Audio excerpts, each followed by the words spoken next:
Hush-a-bye, my baby, slumber time is coming soon. Rest your head upon my breast while mama hums a tune. The Sandman is calling, where shadows are falling, while the soft breezes sigh as the days long gone by.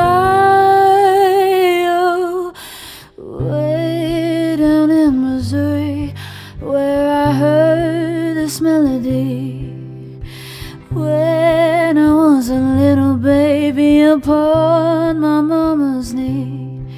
The old folks were humming, their banjos were strumming, so sweet and low. Hear that mournful melody, it haunts you all day long, and you wander in your dreams back to heaven, it seems, when you hear that old time song humming all day long, and the old folks are playing that same evening song. Oh, hush-a-bye, my baby, go to sleep on baby's knee. Journey back to these old hills and dreams again with me. It seems like your mama was there once again, and the old folks were strumming that same old refrain. Oh, way down in Missouri, where I learned this lullaby, when the stars were blinking and the moon was climbing high. Seems I hear voices low as in days long ago, singing hush-a-bye.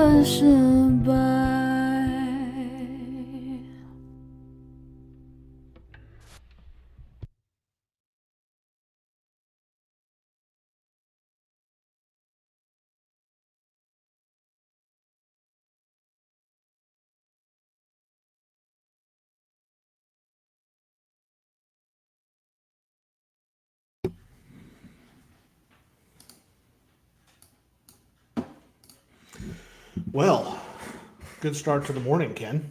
Don't you think? That is.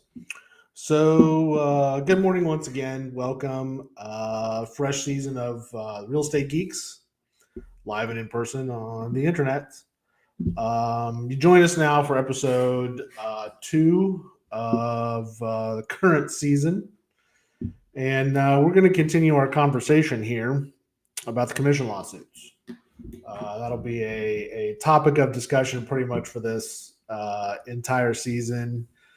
You may have noticed, as with episode 1, we kind of pushed episode 2 back because we had a whole flurry of big announcements, more settlements. We're going to get to that pretty quick, but I will say this avalanche of change that fell down was predicated by both the NAR and Home Services settling the commission lawsuits. And there's a lot of information about that in episode 1. You can harken back to. But for now, we're going to kick off this episode, and we have a whole new kind of set of topics. So without further ado, welcome to the Real Estate Geeks. I am Brad Gore, managing partner and realtor with the Real Pro team at Reese. And I'm Ken Bowen, managing partner and with the Real Pro team at Reese Nichols. And as you may have noticed in our previous episode, we have updated our format. Yes, friends, and once again, we're changing the game in live real estate news entertainment. We're using a new platform, Restream, and we're live on YouTube, Facebook, and Instagram.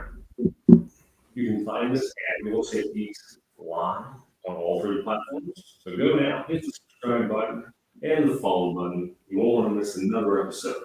You'll also notice we're now stationary in the new place. This is our office here in Branson, Missouri. And It is here in the humble Ozark Hills that we begin today's conversation. I do have a few non-real estate related things I want to talk about. One, there is a lot of coffee. I don't want anybody to think that suddenly we've given up on coffee. But I would like to mention I'm having a delicious cup of coffee in my Branson Bank. Thank you, Larry Maloney and Eric Simpkins, for this mug. I will treasure it always and forever, near and dear to my heart. And I am having some delicious caramel coffee today. It's very good. Coffee and chocolate chip cookies. I mean, that bank has it all. I know, right? Well, they have all our money. It's true. So that's just how that happens. So I want to talk about coffee first because we haven't got an opportunity to talk a lot about coffee. Again, you can go back and watch episode 1 if you want to hear about what's going on with coffee and all that. But for now, I also want to point out that I do hope everyone took some time to listen to that beautiful rendition of the Missouri Waltz. That was done, sung, arranged, and everything by London Lawhon. Fantastic singer. And this has kind of been the theme song that I have set for this season. I know, kind of weird, right? But I just thought it was really appropriate because all of this change and the season of change that is coming is coming out of the state of Missouri. Humble, little, middle of the country, Missouri. And I don't know if I'm going to say I'm proud of that. But frankly, we're all kind of longing for this time before. We're kind of longing for a new season, I guess, maybe in real estate with the changes that are coming. We're longing for a time that we kind of view as the past, while at the same time preparing ourselves for what the future will look like. And that's why I like the Missouri Waltz. And you need to listen to the words. I'm not gonna. I may play it again, kind of as an outro when we're leaving. But I'm gonna. That's gonna be kind of our theme song. So when you hear the Missouri Waltz, you know the real estate geeks are coming. And it's not a sad song. It's not. It's kind of somber. But I think it's many realtors and probably a lot of consumers feel about what's happening in real estate. Maybe even in the economy, maybe the country overall is change, and that's what that song is about. So in our first episode, we talked about the rhetoric that is surrounding the commission lawsuits, right? What was really meant. We kind of employed this fact or fiction format, right? You can find those episodes, and of course, many other episodes on our Facebook page at Real Estate Geeks Live. You can also find us on YouTube, also at Real Estate Geeks Live. You go to our website, realestategeeks.tv. While you're there, hit the like and subscribe buttons, and you'll never miss an episode. We are going to move on today, and we're going to get far more granular and in depth with what we're talking about. We're going to really explore one of the reasons that the proponents, those in favor, which, by the way, is a very small group, which we'll get to next week, but people that are in favor of these changes to the commission, right? I do need to, as we get deeper into this, I do need to define one word that floats around, right? That's called, that word is decoupling, right? And what they're talking about when they say decoupling commissions, they're talking about buyers and sellers paying their own agents, right? No float between them, right? And so that's been a perfectly legal practice in this country for a long, long time. I'm not going to get too much into the historical background of the past and how real estate was done, but I do want to say that there was another way that this was done. Many years ago, most real estate was sold by speculators, and that could have been homes or land. It was mostly land. Homes back then were very often passed down. Somebody rarely bought a home. They were passed down to other members of the family. So there weren't a lot of over-the-counter transactions. And most of those sales were what we call net sales, which is illegal today. But net sales were done wherein a speculator and an owner of property would kind of join forces. And the owner of the property would tell the speculator, I want $100 per lot for all of this land that I have. Whatever you get over that, that's your pay. And so they might say, okay, well, I want $100 a lot. And the speculator says, okay, I'll contract with you to speculate on that value. And he'll go around trying to sell it to people for $150 a lot. He owes $100 to the owner, and he gets to keep $50 every time he sells a lot. Today, that's illegal. We don't allow that. So over time, this practice became very predatory, and there were a lot of laws and rules and codes that were established to protect consumers. Born out of that was the commission model, wherein commission was paid to a seller's agent. So seller's agents collect commission. They agree that if somebody else brings the buyer, that way that buyer can go get representation, and the seller will take a portion of their earnings and give it to their agent to represent the other person on the other side of the transaction. This allowed buyers and sellers to hire their own agents to protect only their own interests. So that's kind of the big change that kind of came out. Which, seems like a pretty good system. However, outside of the US of A, the system is very different. And that's one of the points I think kind of gets overlooked. And that's kind of what we're going to talk about here today. Many proponents of decoupling, there's that word again, Australian and British models of real estate. Now, I wanted to interject here with my best Australian British accent, Okay. but I've spent some time in Great Britain, and I have been told that my British accent is offensive, so I'm not going to do that. Nobody's going to break out into, Crocodile Dundee today, so don't worry. I'm going to say thank you. Yeah. And we're going to move along with, but no, a lot of folks talk about decoupling, and they cite Australia and the British models of real estate sales and representation as models that the U.S. should follow. And they do that because they believe these models are better for consumers and save sellers money and help keep homes affordable, which in theory all sounds good. But since the seller's not paying a hugely inflated commission, there's some interesting words, home prices increasing more affordable, and buyers will be able to buy homes at lower prices. Now, we discussed that policy on our last show, but as a refresher, we don't believe sellers are simply just give up money. They're just going to, $40,000. Instead, we believe sellers should continue selling at market price and pocket extra cash. Market price is really going to be the different factor. I'm going to assume my skeptical face. And I'm going to say that human nature is that I'm not just suddenly one day decide, since this commission lawsuit is through, since the NAR has decided to remove that from multi-listing services, I'm just going to take less money for my house. I think that, like many industries, the price that the consumer is willing to pay is driven by the market. So there's a market, and there are similar homes that are selling in similar areas that are similarly situated. And if that house is worth $500,000, I want $500,000 for my house. The commission that I pay is irrelevant. And again, I've said this before, I don't agree with the commissions are built into the price of the house. And so all homes are overpriced by 6%. I don't believe that. The commission is built into the equity, right?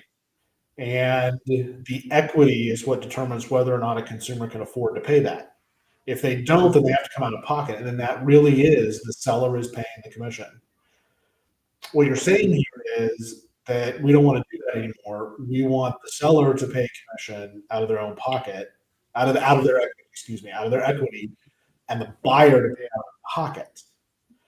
Because there is an argument to be made that we have heard before. If the buyer is bringing all the money to the table, then isn't the buyer paying the commission?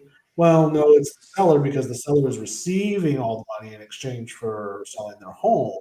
So they're the one actually paying it. Now we're into an argument which came first, chicken or the egg. Chicken and egg, yes. When an argument could be made that without the chicken, there can't be an egg. Sure. Oh, well, without the egg, there can't be a chicken. Well, so the chicken's got to sit on the egg. Well, you just go, it's just a big circle. The equity is what matters. And the equity is where the seller is reducing their equity in order to induce a purchase. Yes. So I say the seller is paying the agreed upon amount to the seller's agent.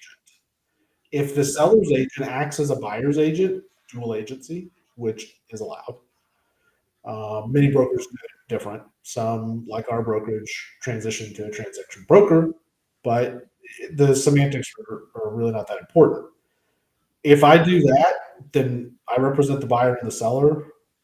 Then who's paying me? The buyer. The buyer's bringing all the money to the table, Okay. right?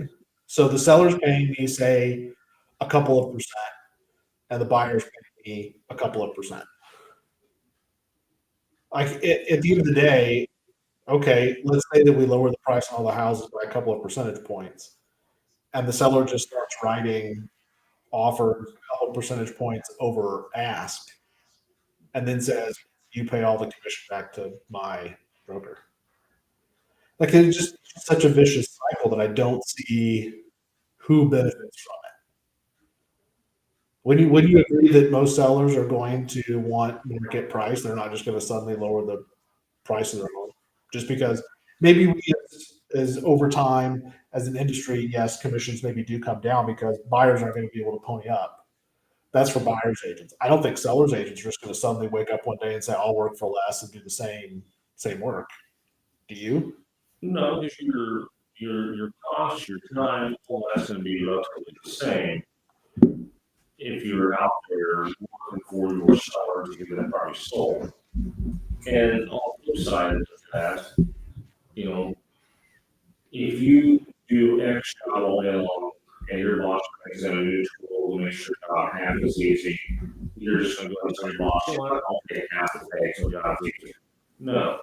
The same thing with the sellers. It's not like we go, well, there are some possibilities here. I really need that $10,000, $15,000, who knows, cost of the house, as it grows. Honestly, I really need that. Well, we know that's probably not going to happen because they're going to try and buy a house, condo somewhere, and they're going to be like, we would probably look at it as how many dollars I can get and the next purchase, because maybe I'm going to cost more. Maybe I need a bigger house. So I just don't see in general people leaving on the table if they absolutely have to do some other factor, but definitely not from a commission standpoint. Yeah, I agree. I completely agree. I don't think it's going to lower home prices. I think it's just going to put more money in the pockets of sellers. But and we also have kind of the flip side of that coin where we get to say that we can still there is no rule against a seller paying a buyer. You just can't advertise it in the MLS. You can advertise it externally as long as where you're advertising it does not connect to the MLS. All it does is remove that from the MLS, which essentially the MLS is a database that makes it easier for us to find properties for our buyers and share information and keep that information private. You can say whatever you want. Oh, all that information should all be public. No, there's a lot of information about people's homes that should not be public. That should not be public. And about their finances that should not be public. So there is a use for that, but there is nothing to stop us from setting up our own websites. And as long as that information is not pulled from the MLS via what we call an IDX, Internet Data Exchange, we can still say, "Hey, here's all this information about a property that I have listed, and my seller is offering a buyer's agent this amount, whatever." So I just don't. I think this is a small group of people who have upset the entire industry for their own good. I don't see the mass market appeal to these changes for nearly 100% of buyers and sellers in the real estate market. I just don't see it. So we've beat that horse to death. Let's move on to our actual topic, and let's talk about this. Well, we should do things more like Great Britain and Australia, because Great Britain and Australia have similar markets to the United States in terms of the types of real estate and how they sell real estate. And they pay much lower commissions. They don't tell you the whole story. There's And always one of my favorite days. So we've talked on this show about some great shows that are on NPR. We talked about Cliff and Clack, great guys. I wish that show was still on. We're going to talk about another one, and I can't do it the way he did it, but we're going to talk about the rest of the story. Paul Harvey. Paul Harvey. We need to Paul Harvey. Got to tell you the rest of this. Paul Harvey fan. So yes, he was a fantastic broadcaster. He was great. We don't have many of them like that anymore, you know. No. But we're going to tell you the rest of the story. So I'm going to take a little trip to Australia, down under. And I told you I'm not going to get a Crocodile Dundee on you. No shrimp on the Barbie jokes here. No. But I'm going to tell you a big secret, the secret that no one is telling you, American consumer. In Great Britain and Australia, they call state agents, right? They're not realtors, because that's a very American thing. That is a trademark that belongs to the National Association of Realtors, right? Realtor is a word they made up. Real estate agents is what we are. In Great Britain and Australia, they call them estate agents. They are paid a salary. Oh, yeah. A salary. It's a 40-hour-a-week job. That's what it is. They get a salary. That's why commissions are lower. They aren't just lower because that's what they decided. It's because they get paid a salary. Estate agents work for an estate company, an estate agency, and they're paid a salary. I do not get a salary. I am self-employed. If I don't sell, I don't get paid. Listing or buying, I don't get a paycheck. I don't get benefits, none, zilch, nothing. I get nothing. No benefits. I get no health insurance. I have no 401k, nothing. I have to do all that myself. My health insurance comes out of my pocket. My retirement planning comes out of my pocket. All of it. No salary, no benefits. I don't get paid vacation. I go on vacation. I make no money. That's it. Now, a lot of brokerages, the NAR, there are some deals out there where we can get a little bit of a discount on some of this stuff. We can get a little bit of retirement planning, but by and large, it all comes out of our pocket. Right? There's no free lunch in what we're doing. So my brokerage also owns my office space. Right? They can kick me out whenever they want. They can, I don't know, send me an eviction notice, get your stuff, get out. They can move my office anytime they want. I'm very lucky. I have a great broker who apparently loves me, as he tells me all the time. He's the one that told me that I have resting, cynical face. So we have this office here. We're expected to perform. We're expected to contribute to the program. I pay for my own marketing. I pay for the coffee in my coffee pot that I brew out here. It's my coffee pot and my coffee. My brokerage does not provide that for me. I pay for my own computers. I pay for my own cell phones and my other technology. I pay for everything out of my pocket. So if I was to head down under to Australia, what would my life as an estate agent be like? How would it change? Well, one, I can expect to be paid $80,000 a year. That's Australia. To qualify that. Okay. Which is not that far off the dollar. $80,000 a year. Plus, I get a bonus. We went on Indeed, is where we did a lot of this research. And on Indeed, there were jobs posted from estate agents, right? And these estate agents, the average pay was 80. There were some up to 120 if you had experience, right? $120,000 a year. And bonuses are 25% of the commissions that I generate. So if I bring in $1 million a year in commissions, which we'll get to that in a minute, how that would not be that hard in Australia, I can make 250 grand in bonus. And I already meet all of the expectations that Indeed sets out there. In Australia, on Indeed, most of these jobs require things like a college exam and experience. I have, a college degree. I have all of that. I would have to pass the Australian Grade 1 licensing exam. The great thing is that I can go ahead and I can get me an office. I can say I'm going to work for you. I get hired, and they will invest some time in helping me pass my real estate exam. Great. I can go ahead and get a paycheck, and I can start working on my exam, right? As a consumer in Australia, I would expect to pay not very much money. 1.5 to 2% was about the average that I could dig up to sell my home. And this has been reported widely in a lot of news outlets. They have 1.5 to 2%. If I'm a buyer, I'm probably going to pay a set fee. $1,500 to $3,000 was pretty average for the sale of a home. Around 10% if it was a lease. So if you did say a 2 or 3 year lease and that was $100,000, you get 10 grand. A lot of leasing goes on in Australia. I'll get to that in a minute too. So it's not bad pay. So I have no issues with that. So I'm going to take off. This will be my last episode. I'm going to go to Australia and be an estate agent because I can guarantee I'm going to get paid. So Ken, nice knowing you. I'm going to get out of here.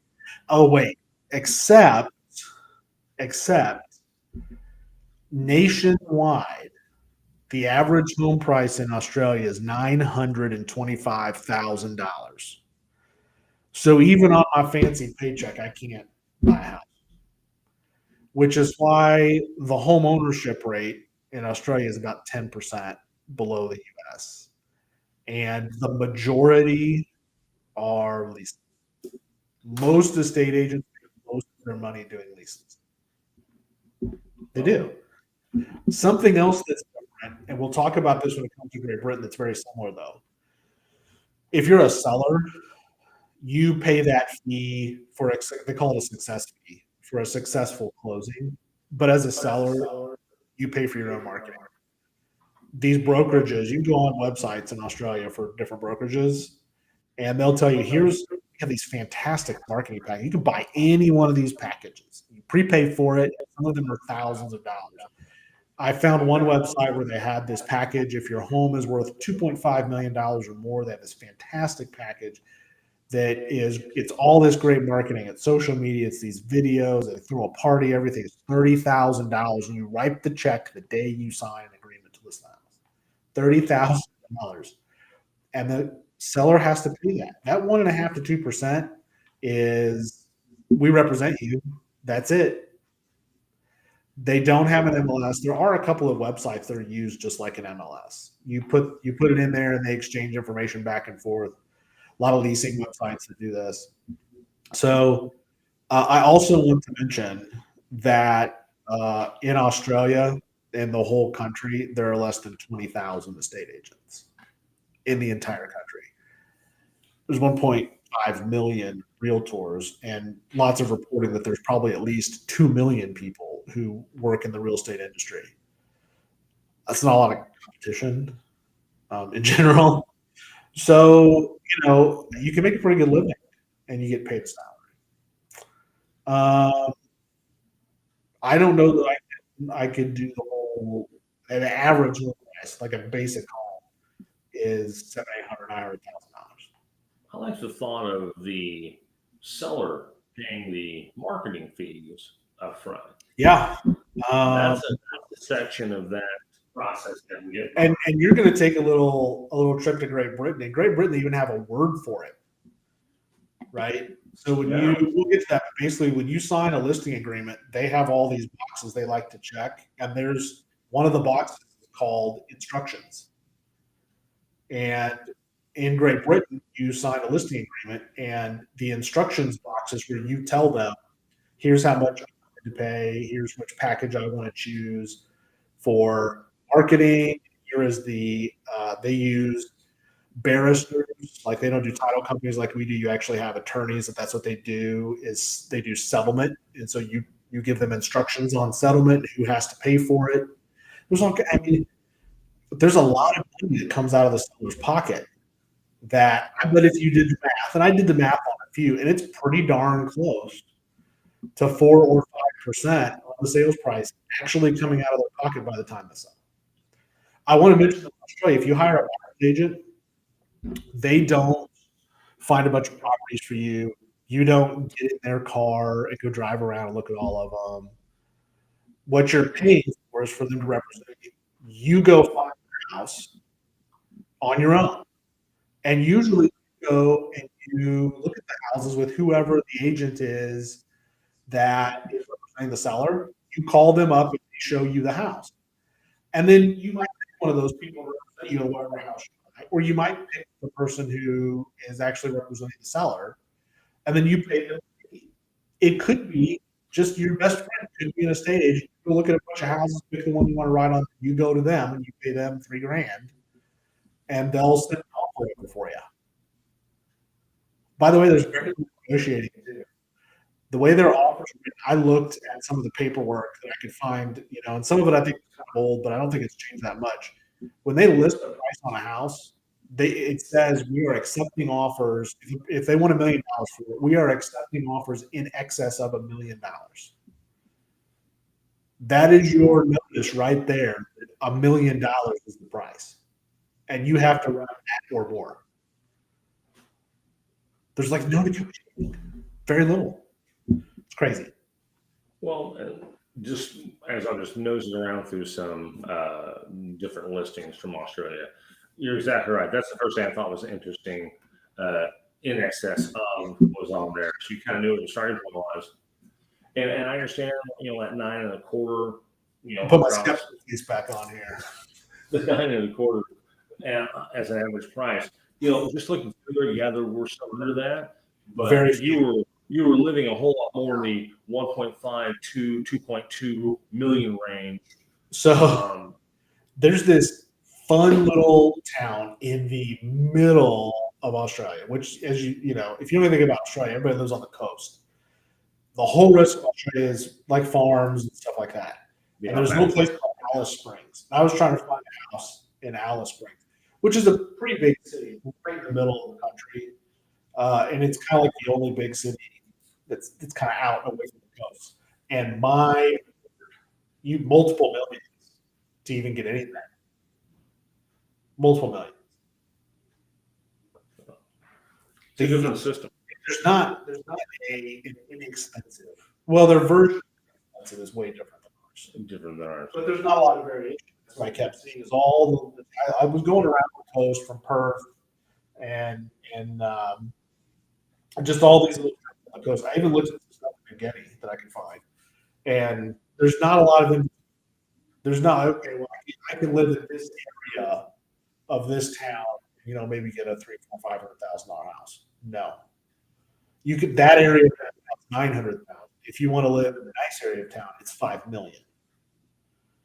There just wasn't, and the leases were like $4,000, $5,000, $6,000 a month, Australia. But the exchange rate is different. Well, like you said, but the a la carte sounds good because you're only getting exactly what you need / want.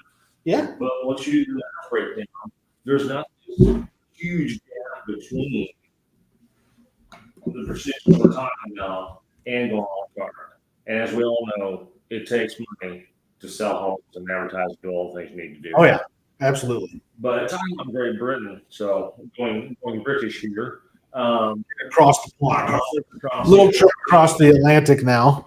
So I have some observations. I'm headed to Australia because of the coast and the weather. But if I'm on the Great Britain side of things here, I'm going to make about 40,000 would be my salary in British pounds. So that translates out to about $65,000. Now, there's an exchange rate in your favor. So, That's not bad. I like the money. I like the weather, but I'm used to the weather in Great Britain for the money. But also, I would make bonuses based on sales volume, and in some cases, those are up to $100,000 per year in bonus. So we're still talking about pretty good stuff of money here, Not bad. and And for nothing. so something just to bring up, by the way, you don't have to have a license to be an estate agent in Great Britain. Nothing. There are some industries. Good point. Yeah, there are some portions of the industry where there are third parties that provide, some type of like, not really licenses, but like certificates that I noticed a lot of brokerages when I was looking in Great Britain, you can get these certificates and they pay you more, or maybe you get access to other types of real estate leads and things like that. So I thought that was interesting. No license.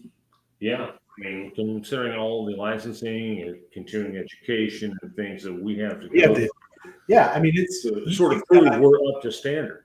Yeah, you've got, within a few years starting out in this career, you have hundreds of hours just to get your license, then the after licensing, then 12 hours a year, 12 hours every 2 years of continuing education. You have hundreds of hours invested. Great Britain, zero. Yeah. Show up. That's what you got to do. Get ready to go. Start right away. Yeah. Well, like I said, I pay for nothing. I only have to compete with around about 1,000 people in the whole of London, Which I thought was amazing. There's about 1,000 estate agents that I could find registered immediately in line. I didn't get real far outside of London. So, yeah. But going a little bit wider, I mean, you're looking at maybe 23,000 in the whole country.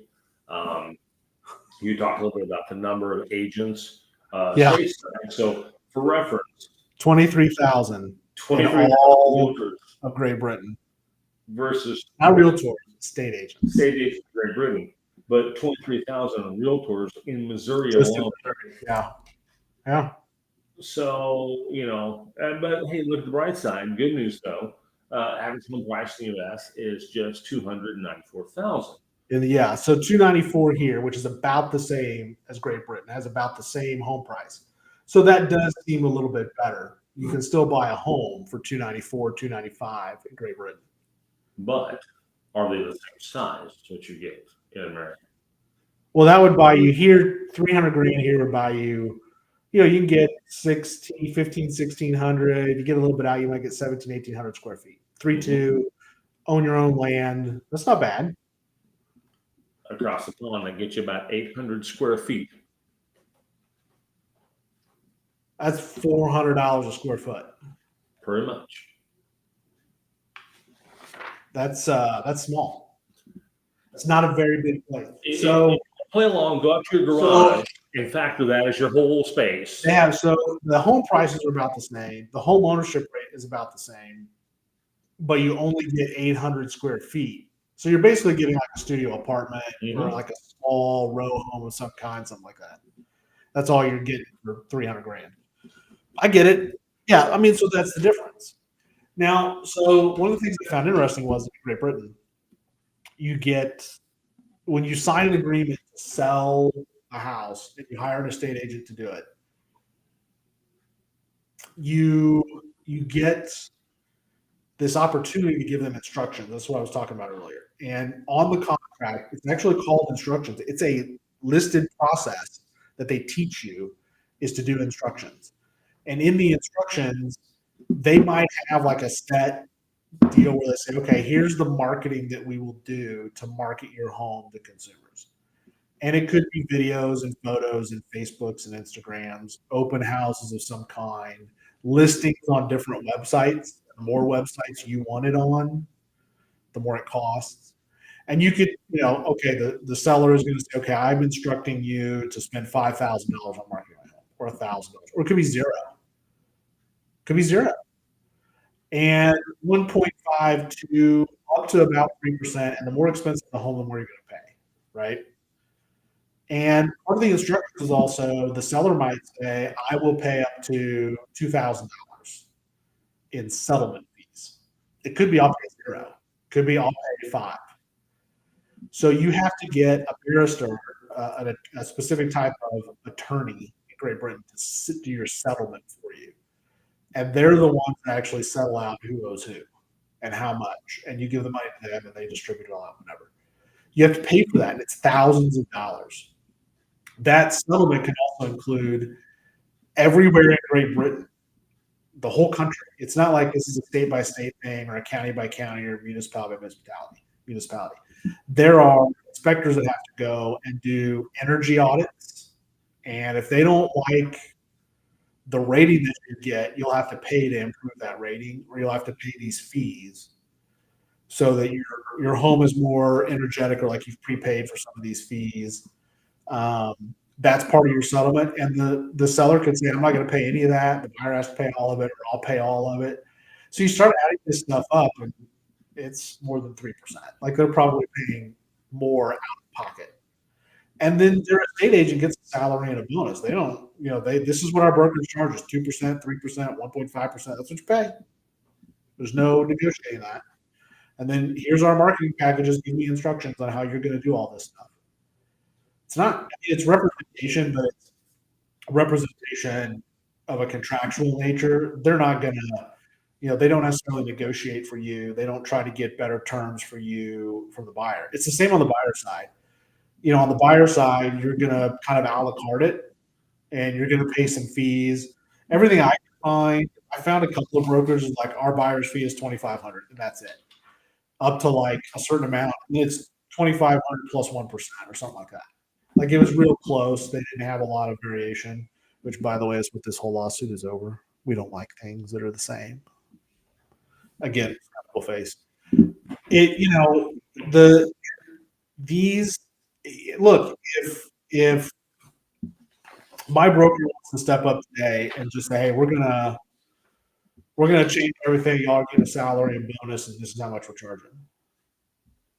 By the way, here's your dirt cheap health insurance and your profit share and your 401k, and we're gonna put a coffee station downstairs with a 24/7 barista, and we're gonna pipe Barry Manilow into your office all day.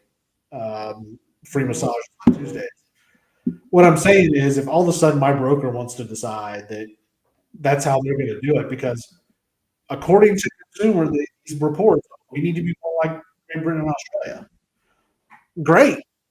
I still get to sell real estate, but I guarantee you that at the end of the day, the consumer will pay more to sell or buy a home than they're paying right now. It's not going to make it cheaper. I also guarantee there'll be a lot fewer people in the industry. True. It's going to take the cream of the crop to do that. And being self-employed, I make the choice. And this is anybody that's self-employed. I make the choice to control my destiny. And what I give up for that is the guarantee of steady income. That's what I give up. A lot of people are not going to make the choice. They're going to say, no, I'll go do my own thing. And that's fine. That opens a lot of doors for a lot of people. Well, stocking your own shelves is very quite the ordeal versus someone sending you a product of some form. But it also means that just like any industry, that competition will draw. There won't be as much competition. There will be a few very big companies and a few independent companies, and nothing in between. And for all this, it's less choice for happen later. Yeah. But we've not even touched on the actual inventory issue. No, we're not. Yeah, all the effects it's going to have. So there's a lot. But again, it's less choice for consumers is the point I want to make. Sure, less choice for consumers, and I don't think that's a positive thing. I think it's great that consumers can go out, and there are over 500 people just in two counties, Taney and Stone County, that belong to our board of realtors. They've got 500 people they can choose from. And isn't the whole point of a free market economy choice? Exactly.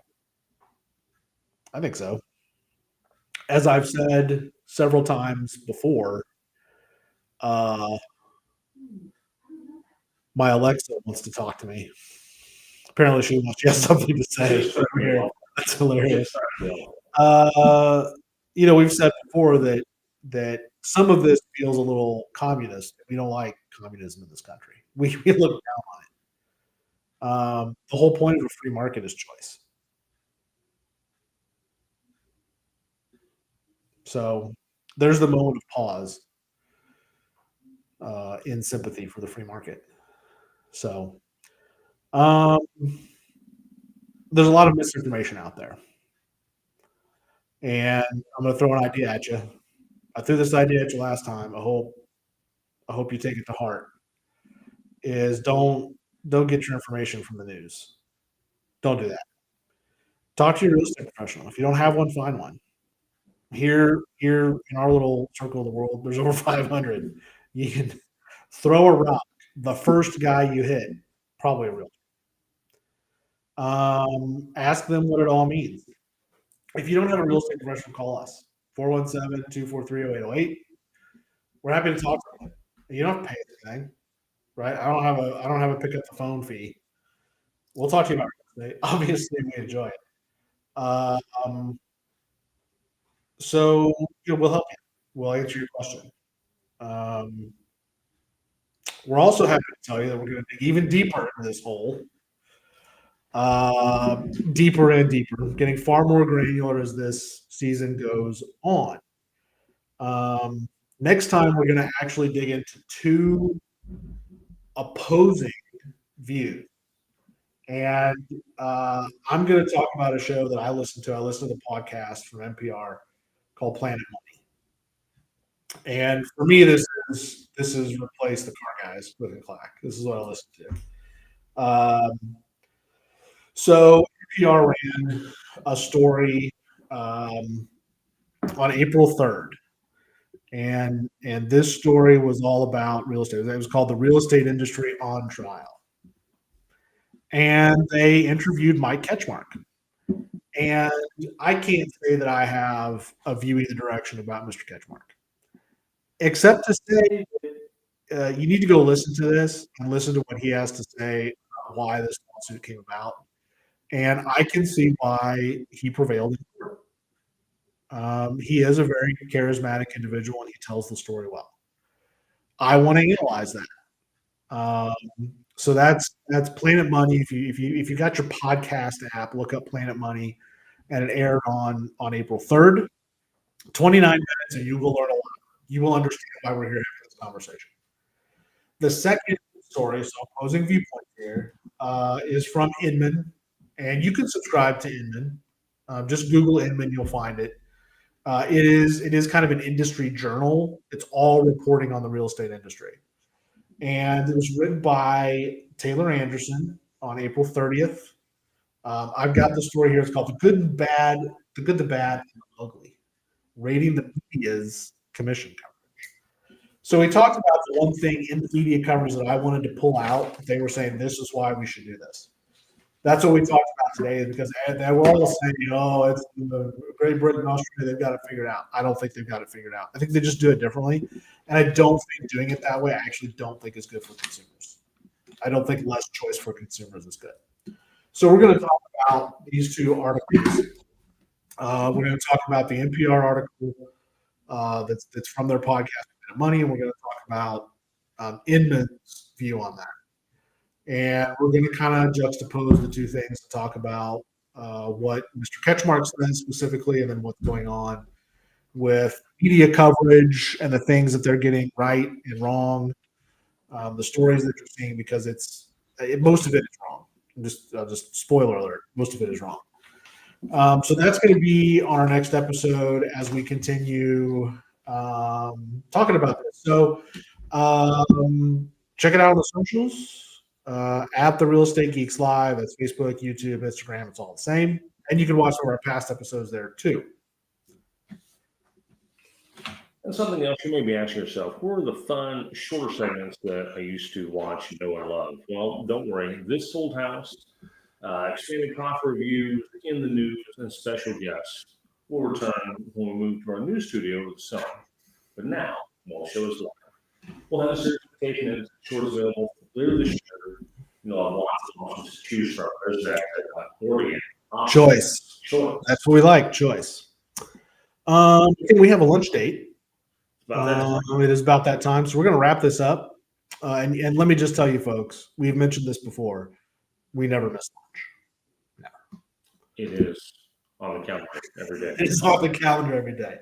So that's our show for today. We will see you next time on The Real Estate. Bye-bye.